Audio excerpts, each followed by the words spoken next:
3 meses en la escuela de Juan, sexta semana, primer día. Lea Juan capítulo 10, versículo 1 al 9 y dice: de cierto os digo, el que no entra por la puerta en el redil de las ovejas, sino que sube por otra parte, ese es ladrón y salteador. Mas el que entra por la puerta, el pastor de las ovejas es. A este abre el portero, y las ovejas oyen su voz, y a sus ovejas llama por nombre y las saca. Y cuando ha sacado fuera todas las propias, va delante de ellas, y las ovejas le siguen porque conocen su voz. Mas el extraño no seguirán, sino huirán de él, porque no conocen la voz de los extraños. Esta alegoría les dijo Jesús, pero ellos no entendieron qué era lo que les decía. Volvió pues Jesús a decirles: de cierto os digo, yo soy la puerta de las ovejas. Todos los que antes de mí vinieron, ladrones son y salteadores, pero no los oyeron las ovejas.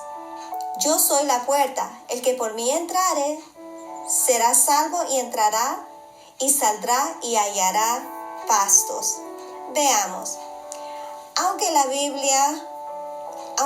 Biblia este pasaje le da inicio a un nuevo capítulo, en realidad es parte de la respuesta de Jesús a aquellos fariseos que le cuestionaban respecto al milagro de devolver la vista al ciego. En todo este capítulo, la imagen que prevalece es la del rebaño, el redil y el buen pastor. Pero el uso que Jesús hace de la imagen varía, y por ello el pasaje puede confundir. En este primer pasaje, Jesús se presenta a sí mismo como el verdadero pastor que entra por la puerta del redil. En aquella sociedad en que muchas personas se dedicaban a la crianza de ovejas, siempre había que estar alerta contra el enemigo que por diversas razones podría atacar al rebaño.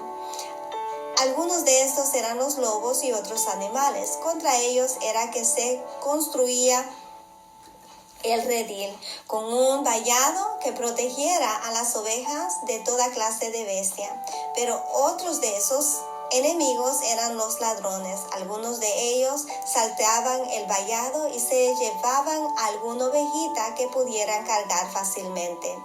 Otras veces los ladrones salteaban el vallado, mataban una oveja y se la llevaban para comer. Puesto que la puerta del redil normalmente se veía desde la casa o el campamento de los pastores y estaban bien guardada, los ladrones entraban salteando la cerca. Quizás el mejor recurso que tenían los pastores para defender sus ovejas, aparte del vallado del redil, eran las ovejas mismas.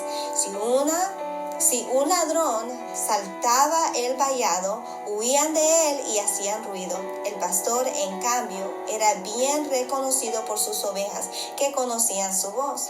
Por tanto, el pastor podía sacarlas del redil y las ovejas le seguían a donde él las llevara. Jesús se compara a sí mismo con este buen pastor, a quien las ovejas conocen porque son suyas. Juzguemos. En cierto modo, este pasaje es la contraparte de Juan 1:11.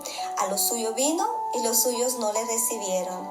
Ahí se decía que el Verbo, por quien todas las cosas fueron hechas y que por tanto es dueño de todo, fue rechazado por esas mismas criaturas que él hizo. Aquí Jesús dice que las ovejas son suyas y porque son suyas le reconocen. Luego los fariseos, que se molestan porque el hombre que ha sido ciego cree en Jesús, son los rebeldes, los que no reconocen a su amo, o quizás los ladrones y robadores que se hacen pasar por pastores, pero que no pueden engañar a las ovejas. Es importante notar que Juan nos dice que los fariseos no entendían lo que Jesús les decía, no porque no estuviera suficientemente claro, sino porque estaba demasiado claro. No lo entendían porque no querían entenderlo. Y lo mismo hacemos nosotros cuando alguna palabra del Señor no nos gusta. La entendemos tan claramente que sabemos que no nos conviene y entonces nos convencemos de que no la entendemos y por tanto no tenemos que obedecerla. Piense, por ejemplo, en lo que dice la Biblia sobre el uso del dinero o sobre el cuidado de los pobres y los extranjeros. ¿No está suficientemente claro? ¿Cómo es que decimos que no lo entendemos? Actuemos.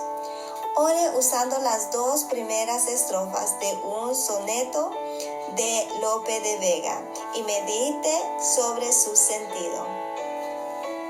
Pastor, que con tus silbos amorosos me despertaste de profundo sueño.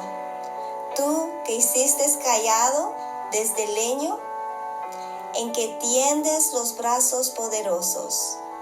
Vuelve los ojos a mí piadosos, pues te confieso por mi amor y dueño. Y la palabra de seguirte empeño, tus dulces silbos y tus pies hermosos.